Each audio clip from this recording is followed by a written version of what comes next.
His predictions have drawn global attention, which the world is now living through. When he was just 13, he warned the world of a disruption that nobody could imagine, and that was the COVID-19 pandemic. Indian astrologer Abhigya Anand, who predicted the COVID-19 pandemic. And from there on, he went on to predict the Russia-Ukraine war, the Hamas attack on Israel, and the recent conflict between India and Pakistan. And in this episode, we return with Abhigya Anand to look ahead from a critical turning point, a year that will redefine the course of humanity, not just for this decade, but for the rest of the century. Since 2020, the world has transformed almost entirely. The world as we know it before that and after that is completely different. And conflict has escalated during this time frame. We are right in the middle of this decade and we are not seeing it to simmer down. Fear and anxiety leads to a chain reaction. Once there is fear of life, fear of losing livelihood and uncertainty regarding the future, people tend to be a little bit more aggressive. With these wars mushrooming up everywhere, do you see an alignment into it becoming a bigger war where actually I might say just the World War III? Are we heading in that direction? We're definitely heading in that direction. I think people watching this also by now might have seen the way things are going. We have about 5 years until another massive conflict breaks out. Who do you see emerging as the next global power? I mean, America has been like a superpower since quite a long period. Where do you see the relations of our country with our neighbours, Yes. with China, with Sri Lanka, with Pakistan? I think it's going to be, of course, negative during this time frame. But do you think for the people who invest in stock markets, etc. right now, we are at the point where gold, where silver, every investment instrument is at the lifetime peaks? The assets which you mentioned at lifetime highs, yes, those are to watch out regarding, because gold and silver, I have been talking about them growing rapidly since 2017 when I started to make predictions for Jyotisha, and in 2019 as well.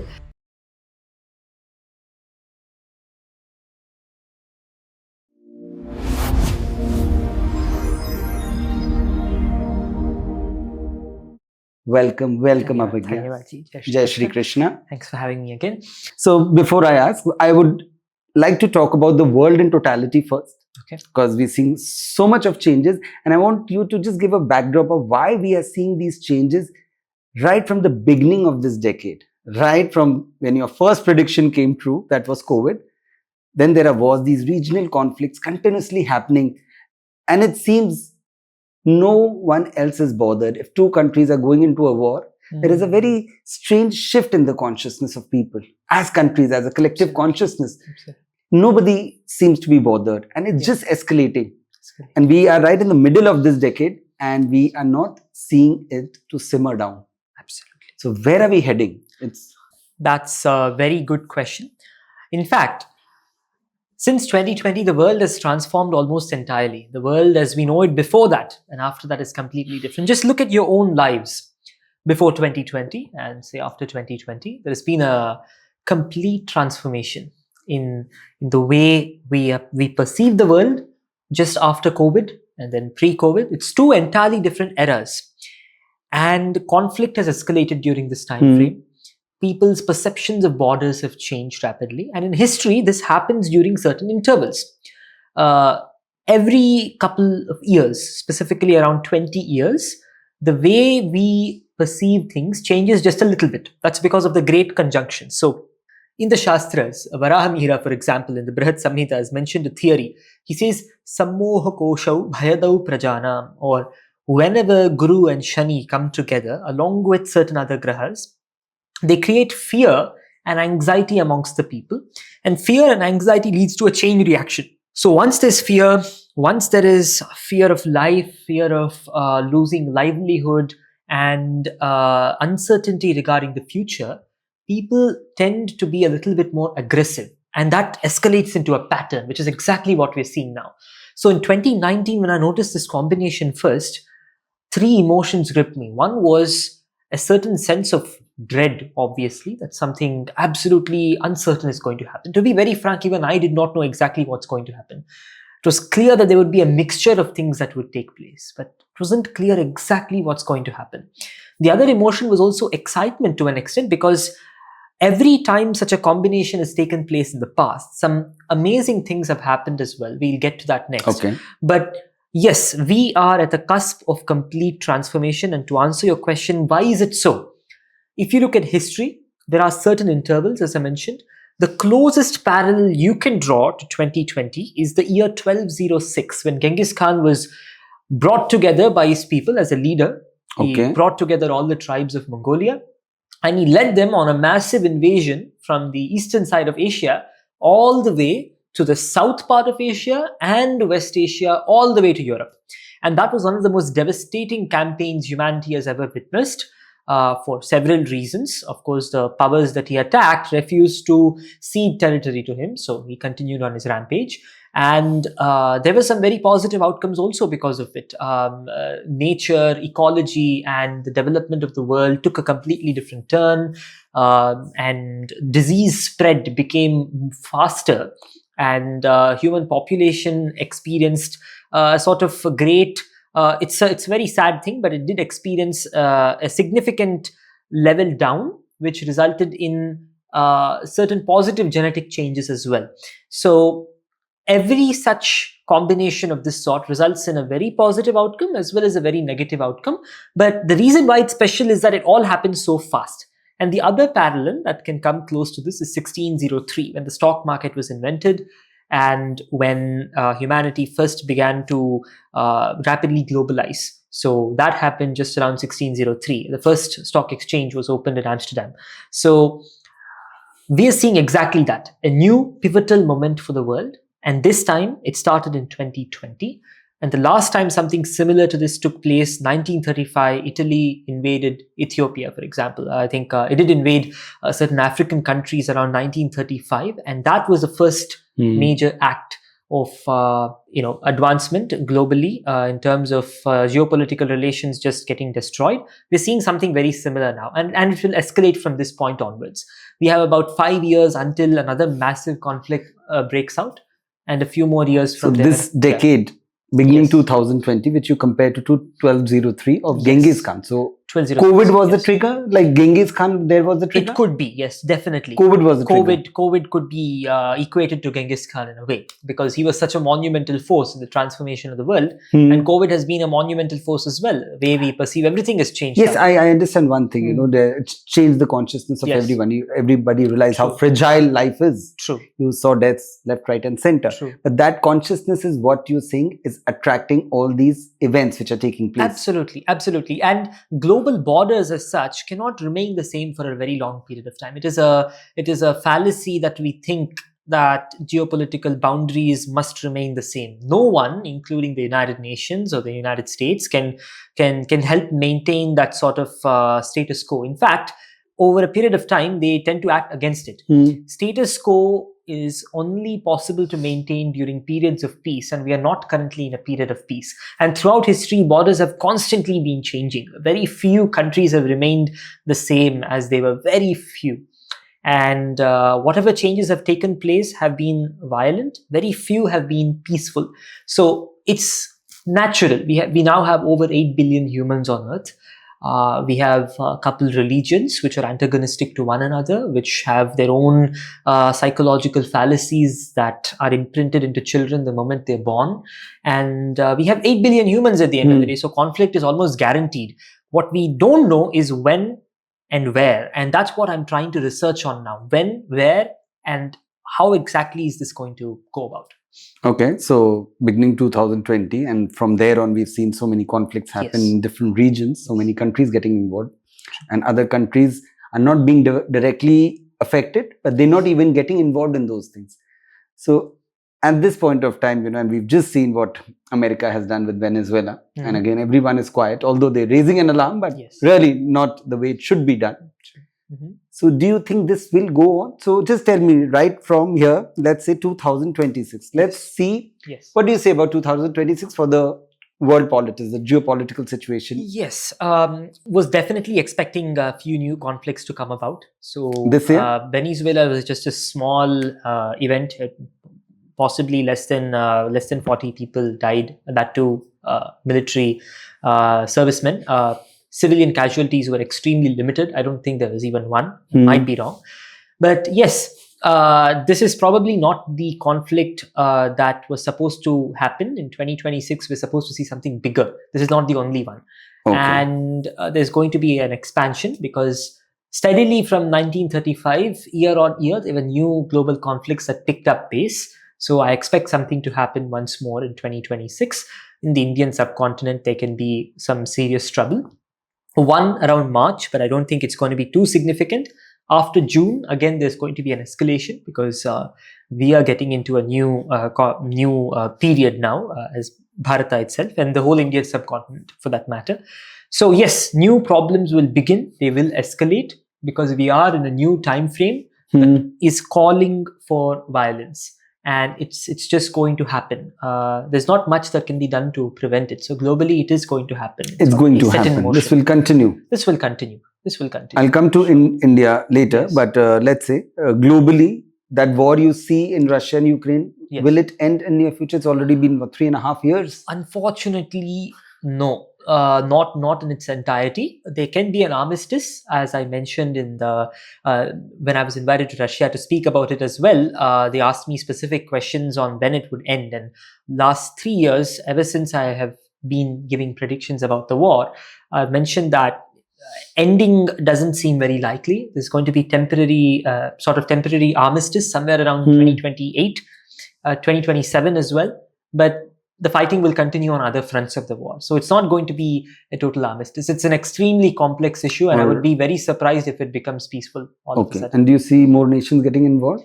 Not directly in that conflict, but on the the eastern side of Asia, the South China Sea, that's where I see the possibility of nations actually getting involved. That region? Yes. Among themselves?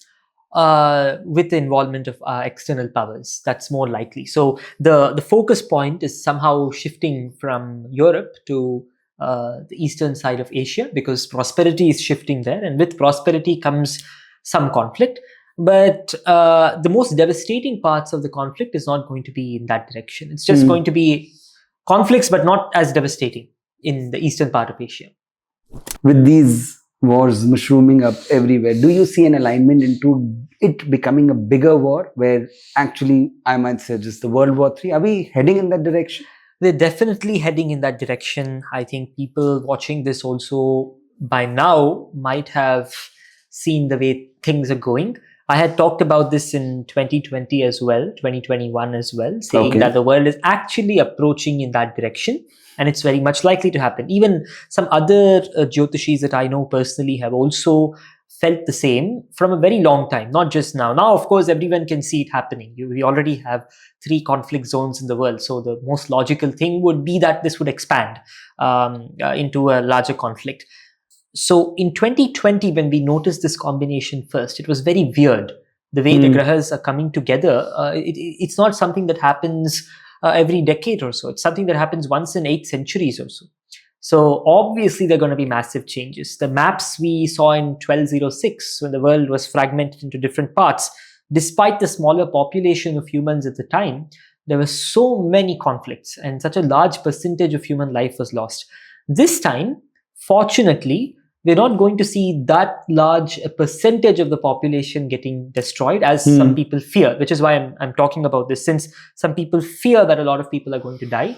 And yes, people will die, but I don't think it's going to be at such a scale as it was in World War II, for example. It's not going to be that What bad. does the entire school of astrology actually predict? When do we see bigger wars, or let's say, let's not name it the World War III, it sounds very big. Yes. But would you say it'll be very big? It would be large enough, but not at the scale of World War II. The amount of lives that were lost in World War II, I don't But think a lot that of countries will be involved, and there'll be 2 sides? Not 2 sides, maybe more sides, which is why it's going to be more protracted and not very quick. And the outcomes are going to be very different for each place. And whatever it is, prosperity would technically move further east towards the eastern side of Asia and even to India and even Africa. So these are going to be the benefactors of such a situation. And yes, it's going to be a big thing, but it's not going to be as concerted as World War II. It's going to be in different fronts, not as concerted. It's not like a power a single power simply summons countries together and goes to war. Nothing like that. Okay, so a lot of countries will be involved in their own regions or something, In their and own every will be a regions. fragmented kind of a thing, very Yes, fragmented. very fragmented. But this Yeah. will happen, you think, before 2030. It seems So likely. there are two time frames we are looking at and studying. Currently, even I'm studying these two periods to see which one of them is more likely. One begins in 2029, ends 2032, since there is again an agglomeration of grahas coming together. And there's another such time frame that's just after 2035 and going into 2039, specifically 2039.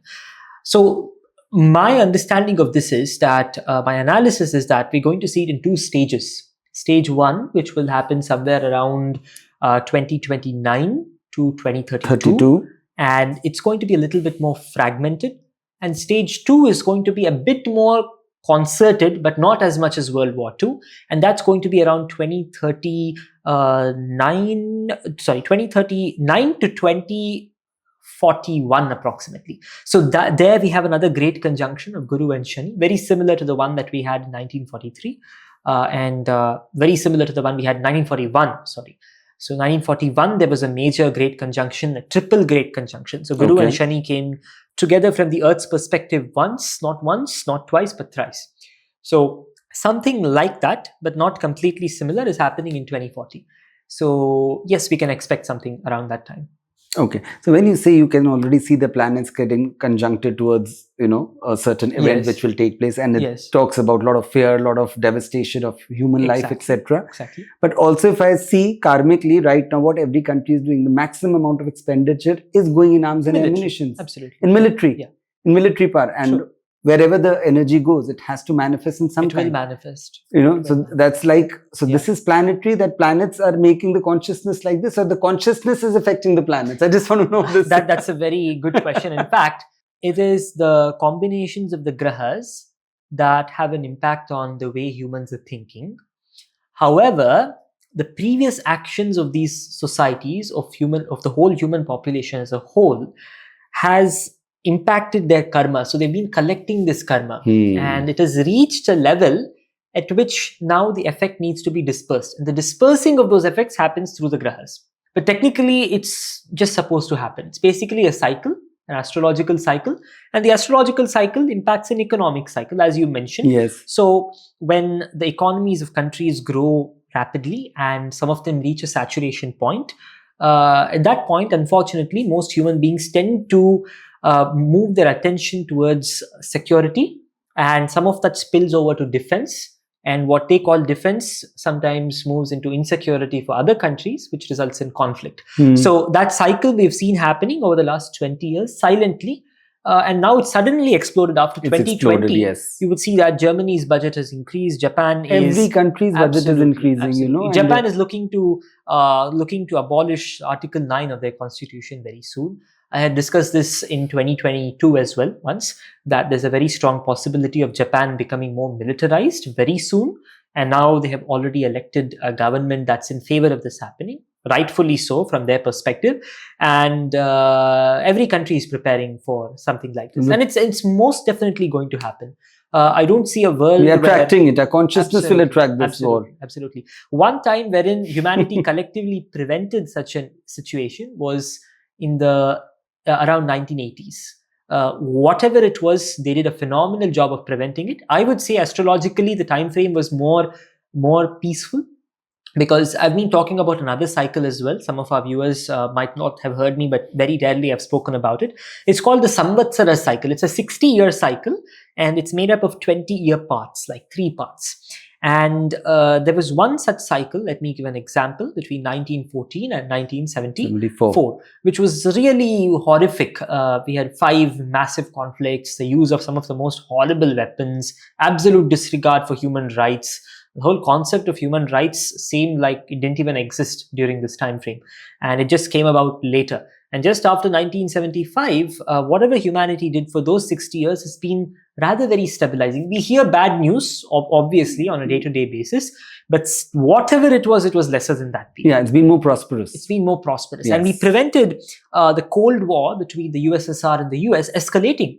The two nations in the world did a phenomenal job at that. The chances of it happening were very high.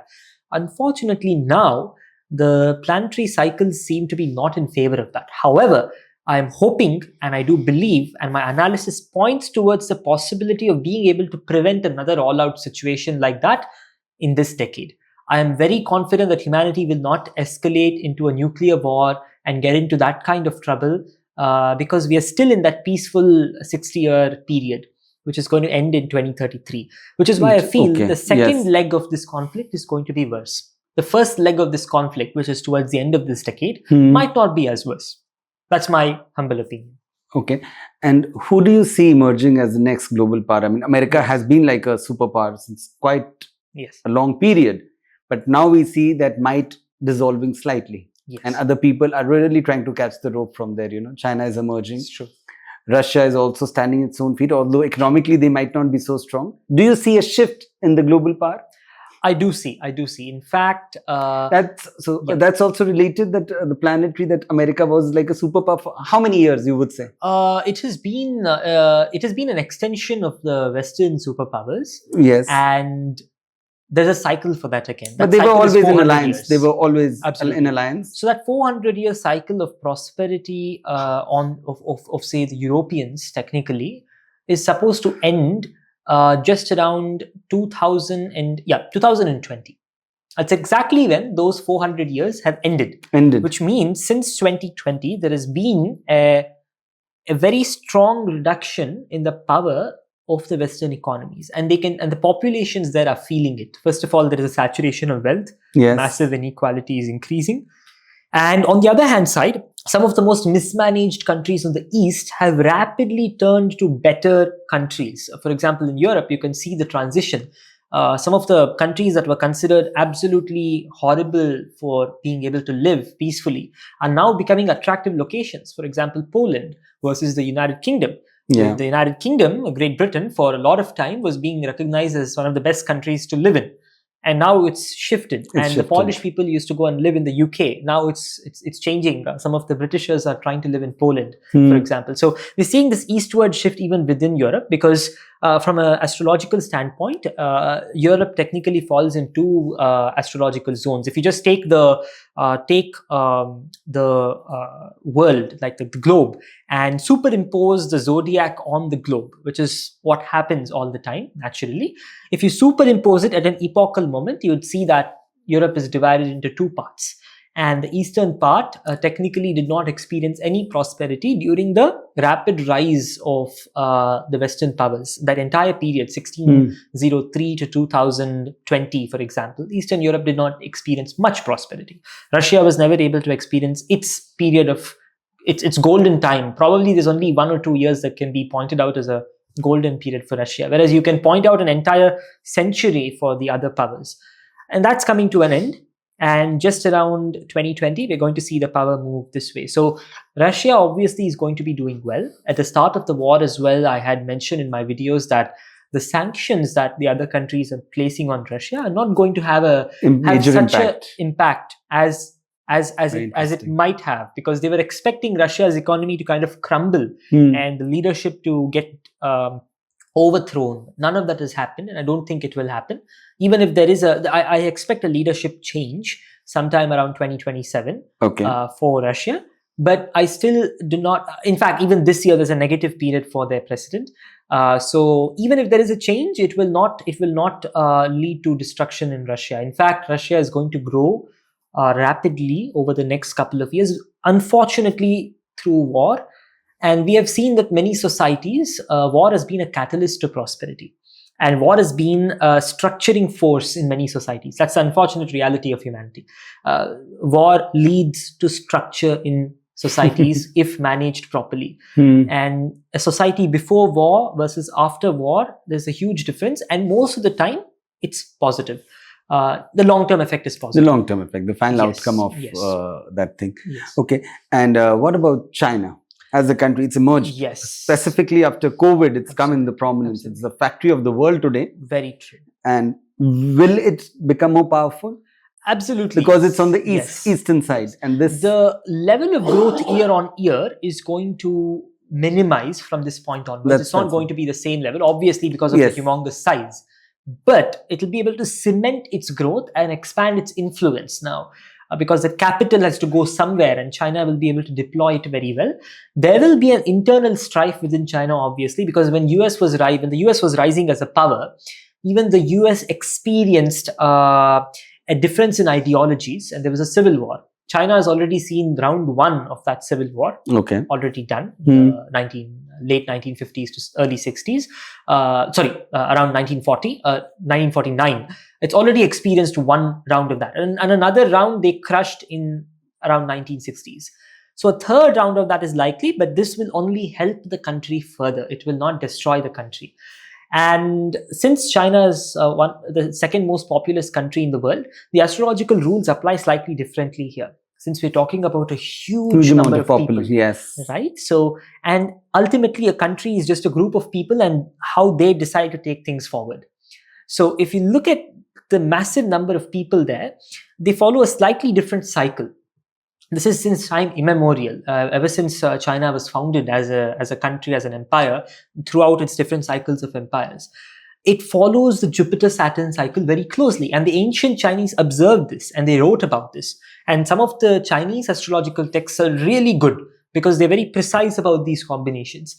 And they have mentioned that whenever such a Jupiter-Saturn combination comes about, the country experiences upheaval. So in 2040, I expect another round of upheaval. But whatever happens, China will still be, if not number two, if not number one, probably definitely number two for an extended period of time. People who expect China to collapse, I think, are going to be quite wrong on this. That's my humble opinion. I can be wrong as well, but as far as my analysis goes, I don't see China collapsing as others seem to claim. And I expect it to grow rapidly, cement its influence. And similarly, I see something for India happening. But yeah, we'll come to that. So we just spoke about that how mass consciousness, every country is spending towards arms and ammunitions and military power. We're bound to get into a war, right? But at the same time, every country is also exploiting all natural resources. True. We have no regard for Mother Nature or Earth with these wars happening, continuous bombardment. Yes. Do we, obviously that's also consciousness and the universe has to respond to it. Do we also see some kind of global natural calamities happening in this period, say this decade or next decade? Yes, this particular decade. There will be some really problematic ones. This time, I'm also analyzing the possibility of a massive volcanic eruption. But I don't think it'll happen now. This is mostly like 40 years down the line or something. But just tracking it, because the kind of volcanic eruption I'm talking about is not something ordinary. It's something to the scale of what we saw around 1883. I think there was an explosion of the Krakatoa volcano, which resulted in the northern hemisphere, I believe, getting blacked out completely. Okay. And for a lot of time, nothing was growing there. And there was a famine because of it as well. So we're looking at something at that scale. It's going to be temporary, but I'm identifying when it could happen. There's one possibility that it could happen around 2040. But apart from that, other natural calamities because of human actions and because of the karmic effect of human actions on nature, yes, that's very much like that's very much natural. It will happen. Ultimately, we are also part of nature as human beings. The actions we do are just part of the whole process. So in case those actions, like not every exploitation of natural resources is very harmful to nature in the longer run, but some types are. And the countries that engage in that type of, say, creating calamities as such, especially if they do something horrible with nuclear weapons, then it will have a negative karmic impact for sure. It will have a negative karmic. And the US has already collected a significant amount of that. Every superpower over the course of its governance over the world collects significant amount of negative karma by virtue of being the single largest power in the world. Rome did it. The Chinese empires did it. They killed their own people on large scales, like scales that would terrify us even today. Like over 1 million people would die in every single rebellion in China, and they were just slaughtering each other. So they regularly experience the effect of their actions. When India was the superpower in the world for several centuries together, we were rather peaceful.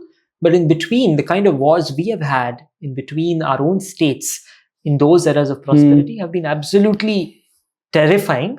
And similarly, the US has already accumulated its own level of karma, and it is going to experience it maybe about 20 or 30 years from now, specifically 20 years from now.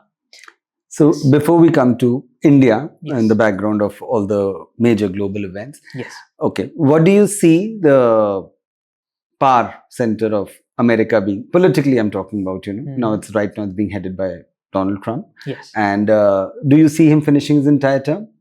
In 2024, before the election, I was asked this same exact question. And at that time, it was very conflicting astrological signals. Obviously, we don't have the birth details of the candidates. And the candidates themselves, we were not sure if they would be the ultimate candidates because there was so much uncertainty. But increasingly, it was clear that when I looked at the combinations in August, in an interview, I mentioned that the Republican Party is most likely to come to power. Yes, I saw Donald that. Trump would be most likely president. This time in 2028, there is a very unique combination even before that, in 2027 itself, that shows political unrest in the US for probably the first time in several decades. I would be surprised if it does not take place, but there's a very strong likelihood of that happening.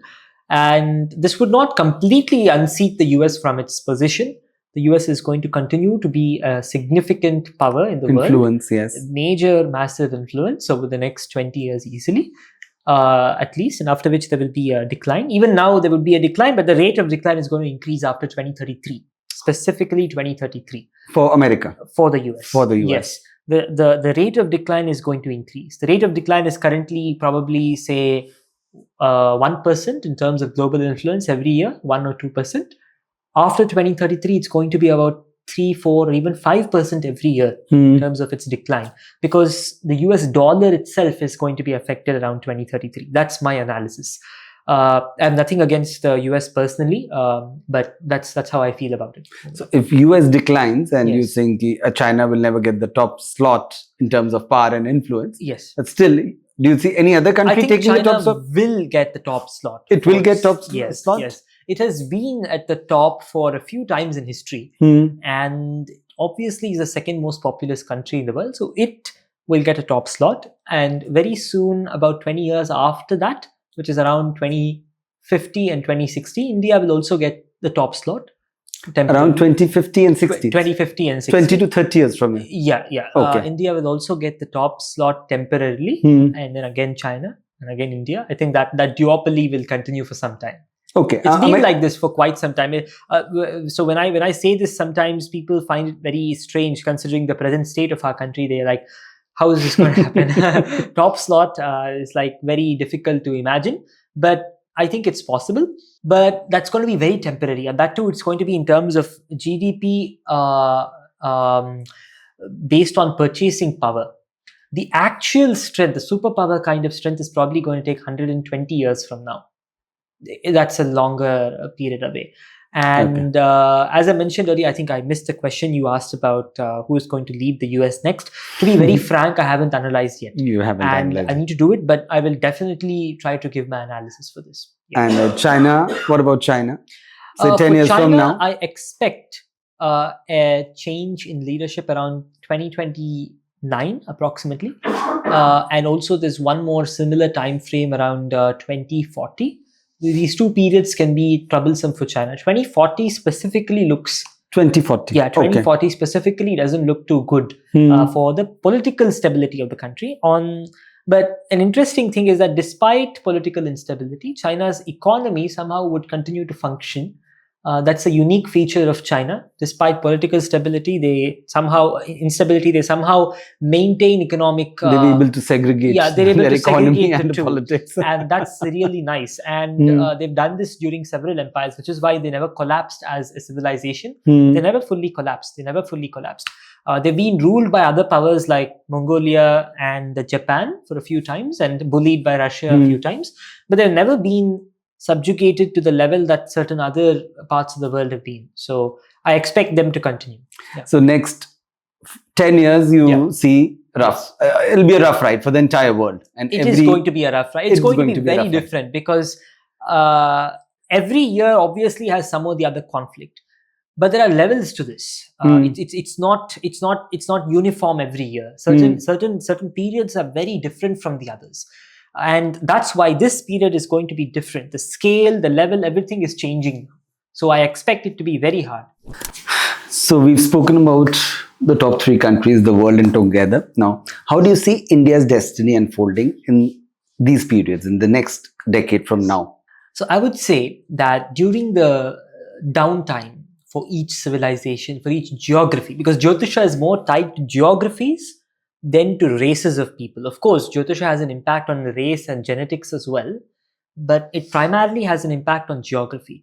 So only geography or time also? Geography and time in close correlation close to one correlation, another. But right. when we speak about which country will prosper, for example, if the question is which country will prosper, it's more connected to the geography itself, in the sense the geographical cross sections of the world are impacted by Jyotisha. So, for example, the same type of people, the same time frame of prosperity, but 2 different outcomes just because of geography. So you can see that in, for example, Germany and the Eastern and Western Bloc. During the time frame of prosperity, the eastern side of Germany unfortunately experienced severe poverty just after World War II. There was a Berlin Wall, and then influenced by Soviet policies and being extracted and living like very pathetic conditions, compared to the western part, which was very different. So you can see that the geographical difference came in there. So Jyotisha is more linked to the geographical side of things more than just countries as such, because countries might seem very real to us, but at the end of the day, they are abstract ideas. Yes. And those ideas is what we foster for good or bad reasons, depending on what the motive of the people who rule it are. But technically, it's linked to geography. So having said that, so every single geography experiences prosperity and then rapid decline, depending on the cycle it is within. For example, Europe experienced a really terrifying period between about 1206 and 1600. You'd see absolutely chaotic wars, and the Black Death occurred at the same time frame. 25 to 30% of the European population was decimated. Decimated entirely. And not only that, it also it was one of the most unhygienic places in the world, and it was chronicled. Even Europeans joked about it themselves. It was so unhygienic. The streets, the people had an abject lack of cleanliness, and many streets in France were just sewage lines, basically, nothing else. They used to just empty human waste onto the main roads, right? Unfortunately, the tables have turned now. In our country, we see these kind of horrible things happening, abject lack of hygiene. That's a very significant marker, and I'll come to that very soon, of society in general. So at that time, our scriptures, our rishis of that time, like the medieval periods, they had mentioned that we should stay a distance away from the Yavanas, not the Yavanas, the Mlechas, as well as those from Europe. And they used to discriminate with them, obviously for medical reasons, to avoid getting hygiene conditions, right? So that was the worst situation of Europe. But then their dashas from a larger scale changed in 1603, and you can see the amount of transformation they experienced at that point. Of course, there were some expeditions they did even before that, but all of them were really messy and chaotic before 1603. The colonial expeditions after 1603 were phenomenally successful.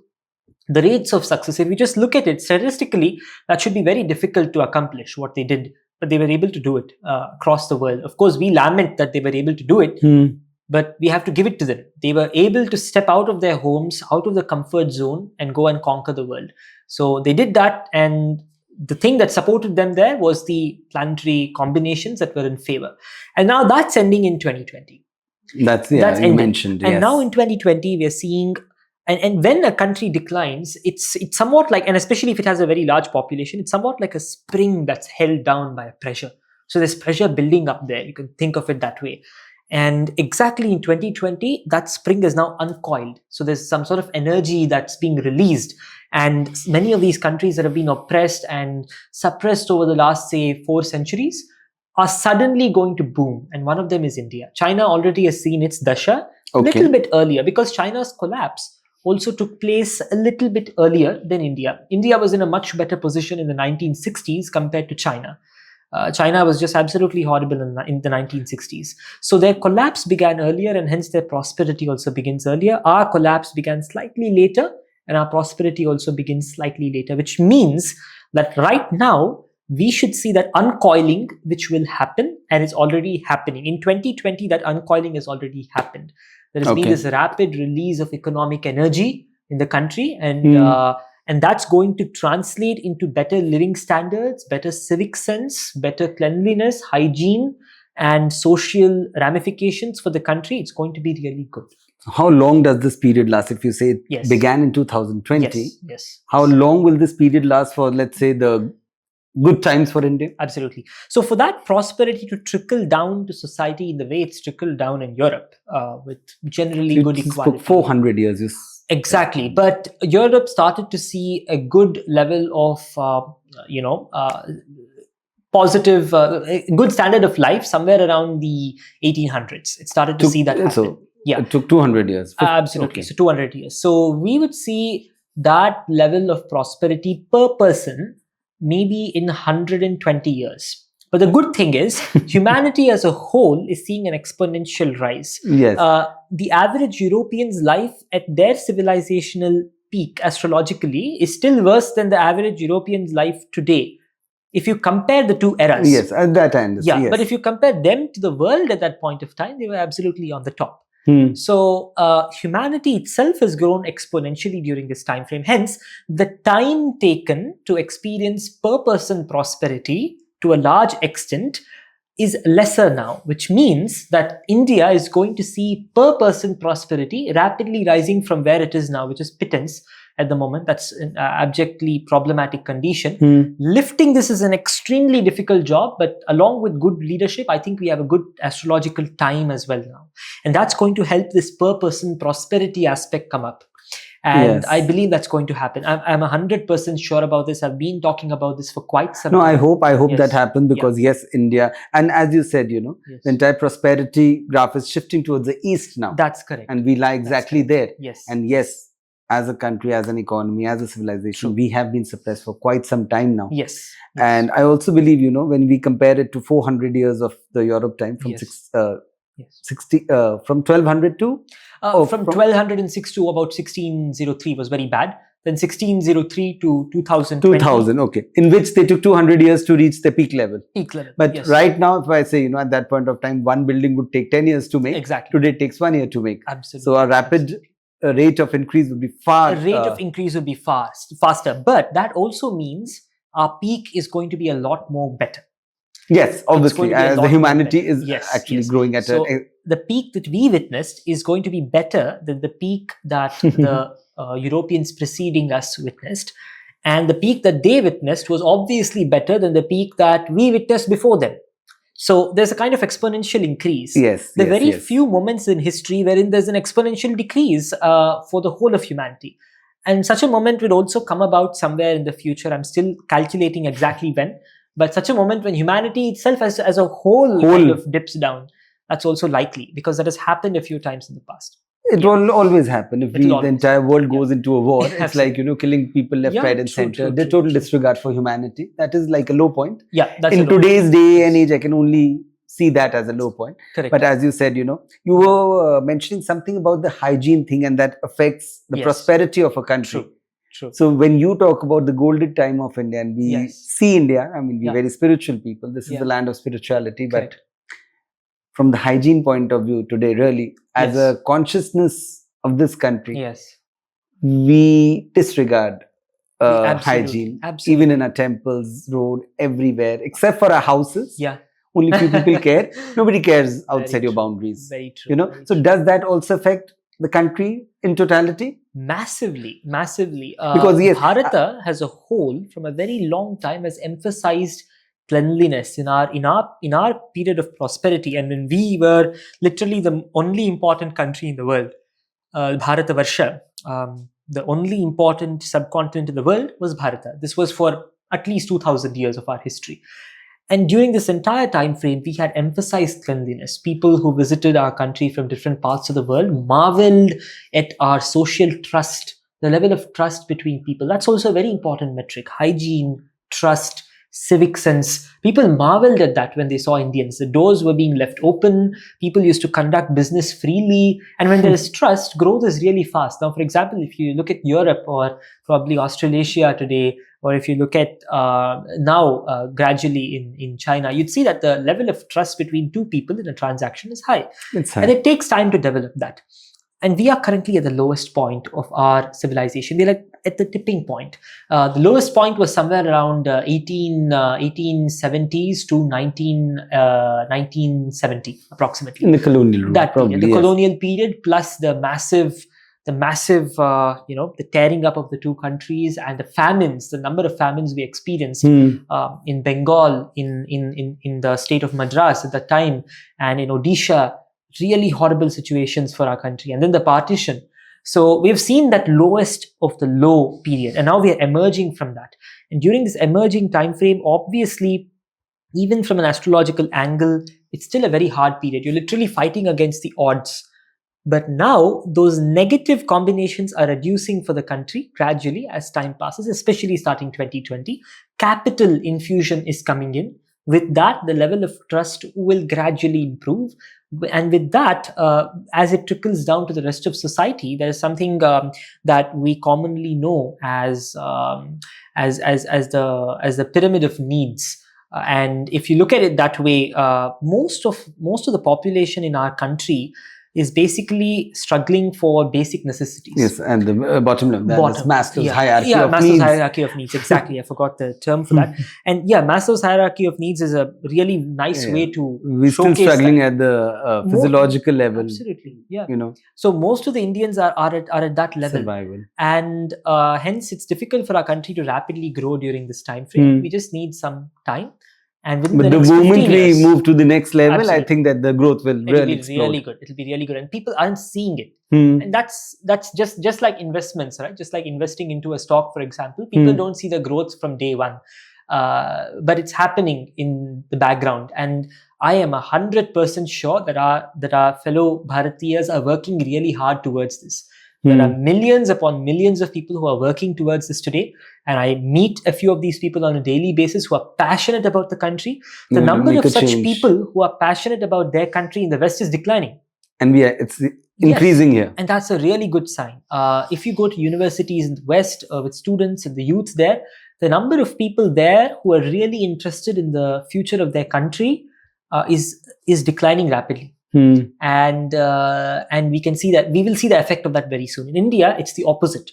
And of course, they're going to be massive challenges, because every time a country has progressed, there has been a civil war.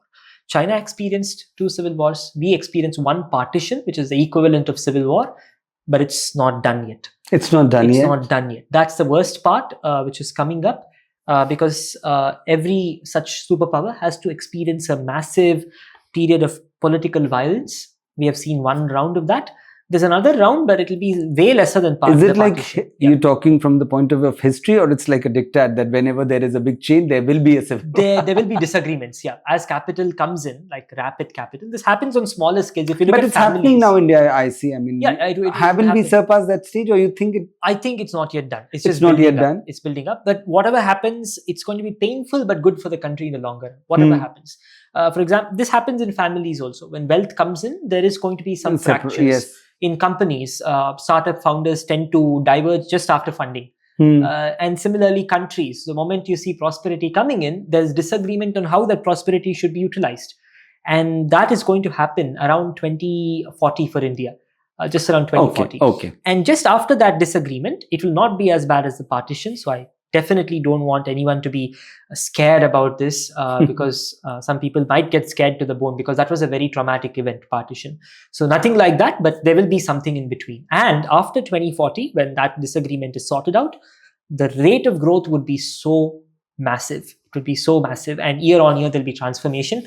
Now, after listening to this, you step out on the streets and you walk around, it might feel very, very strange, because what we're speaking about here is amazing civilizational advancement. And when you step out of the streets, you might feel, what did I just listen to? I feel that even when I go out today, I will keep asking myself this question. Will it happen? Will it really happen? And I do have that doubt. I'm really not hallucinating here. But no matter what we're experiencing now, based on what I can see from the astrological cycles, I'm personally confident that it's possible. Because, for example, even China in its lowest point of its astrological cycle was really, really bad. Hygiene-wise and power-wise, projecting power. It was called the century of humiliation. You can look it up on the internet. You can study about it. It was the worst period for China.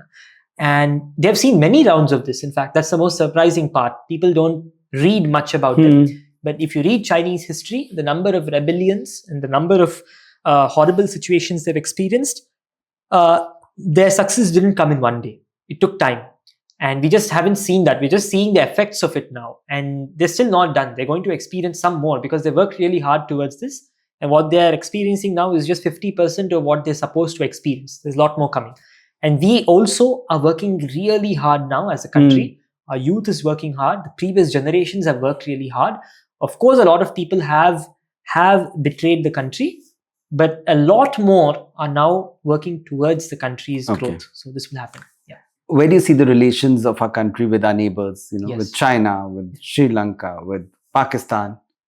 I think it's going to be, of course, negative during this time frame. Again, it's still be negative. It's been negative such a long time. Absolutely. It will continue. No planetary realignment helps us to. No. But why? No. And with China, it's going to be better, though. This is the most strange thing. This I mentioned even in 2020, that with China, this was just after the Galwan clashes, when everyone was like so damn angry at China. And even personally, we all were angry at China for whatever happened. And we collectively responded. We banned their social media for whatever reason. I think that was a great decision. But in that exact moment, I mentioned that China and India, two civilizations, they're more likely to come together than be separated apart, purely out of economic interest.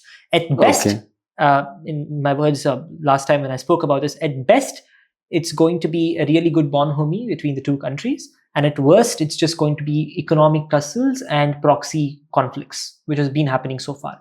So I don't expect it to be a full-blown war between the two countries. I'll be very surprised. Not even war, but not major conflicts. No. And in fact, the cooperation is going to increase over the next 2 decades. And that will really help both the countries. It's going to be symbiotic. However, with Bangladesh and Pakistan, it's going to get worse over the next 20 years. But the good thing here is, as I mentioned, astrology is linked to geography. It's not linked to our imaginary borders that we draw. Again, borders are imaginary, but it's not linked to just because you draw a border, the grahas don't influence that part differently. It's going to influence based on geography for the most part. And the country, of course, when you start the country, the date, the time, that has an influence. But still, geography has an influence. And many parts of Pakistan come under the same geography as either the Middle East or India. So it is supposed to experience some change, some positive change. Similarly, Bangladesh as well is in the heart of, it's like the eastern wing of the Indian subcontinent. It's essentially part. So it's supposed to experience positive changes. I cannot say as an astrologer that only this section of India is going to experience that prosperity. The entire region will experience prosperity. The interesting thing here is that currently these two countries are adhering to very radical and problematic ideologies that are not in favor of their progress. It's going to be harming them. The good thing is that the next generation is going to be less and less supportive of radical Islam. And the generation after that is going to be even less supportive of radical Islam. So once that happens and people kind of have a civilizational shift, and when they see India's growth rapidly advancing, currently they look at India as a threat, but not yet as an example to follow. Some people do, but we are not yet an example for others to follow. We are not yet a good example. We'll become a good example in about 20 years. And the generations of children that will come up in these two countries will realize the follies of their previous generations, and they will correct it. I'm pretty much sure. about that. So And the the relationship will get relations, better. you said they're not going to remain good. But what we're speaking right now, Yes, it two means generations later, it's going to be great. It's going to start getting very good. When I say 2 generations later, I would say around 2045 approximately, the first round of these two countries kind of changing is possible. Bangladesh first, and in Pakistan, some of the more eastern sides of Pakistan would also start to blend in with Indian culture. Indian philosophy would start to go there. okay. Our philosophy has been exported to so many countries in the world. Our spiritual culture, it's not entering the heads of our neighbors. It will happen very soon. We just have to be better examples as human Better beings. example, yes. It will happen, and I'm quite sure of this. My maternal ancestry comes from Sindh, and I've spoken to Pakistani Hindus there. Even now, recently, I have spoken to Bangladeshi Hindus. I've even spoken to Pakistani Muslims a few times and Bangladeshi Muslims. And the ones I've spoken to, at least, do know deep down and even outside, they do say that their countries are an absolute mess. It's a chaos. And they really want to change. Many of them want to change. Many of them are still under a delusion. And I believe that the next 2 generations will make a change. Yeah, if you see, Yeah. awareness precedes change, and civil war precedes that awareness. These countries are already witnessing all those civil wars. they're So seeing probably, it. yes, Seeing it. It will happen. including Nepal and all our neighbors, Correct. they are going Yeah. through this, and And Nepal is going to see good prosperity. Good a bit sooner. prosperity. It's a bit sooner than the other 2 neighbors. So I think they're going to see a very good prosperity. Unfortunately, the neighbors that we have, Pakistan and Bangladesh, they're basically, they have unnecessarily attached themselves to a radical Arabic ideology that has no place in the Indian subcontinent. Our thinking is not like that. The whole ideology they are following was started sometime in the 7th century by a warlord. So following that today in the 21st century is completely unnecessary, and it's not part of our culture. The Bengali culture, if you think of it, is intellectual, it's spiritual, Yes. and it's not radical as such. And I think that change is coming up soon. Yeah. So Yes. this one last question, when we talk about the prosperity of our country, and a lot of people are interested in that, especially Indians, Yes. with the booming stock market. Yes. So I want to know, right now we are at the point where gold, where silver, every investment instrument is at the lifetime peaks. Yes. Yes. And obviously, whatever goes high has to come down. That's one of the spiritual or law of creations, Yes. the law of duality. Yes. But do you think for the people who invest in stock markets, etc., right now, going forward, and you were saying that we will see certain conflicts, and when you talk about, yes, in the future, if you talk about, we give the name World War III, we'll have lots of regional conflicts. Every country will be involved. And probably I would say then for us, we see that involvement with our neighbors. What about our economy and in terms of the financial markets? I think our economy will be continuing to grow rapidly. Quite rapidly. The assets which you mentioned at lifetime highs, yes, those are to watch out regarding, because gold and silver, I have been talking about them growing rapidly since 2017, when I started to make predictions for Jyotisha, and in 2019 as well.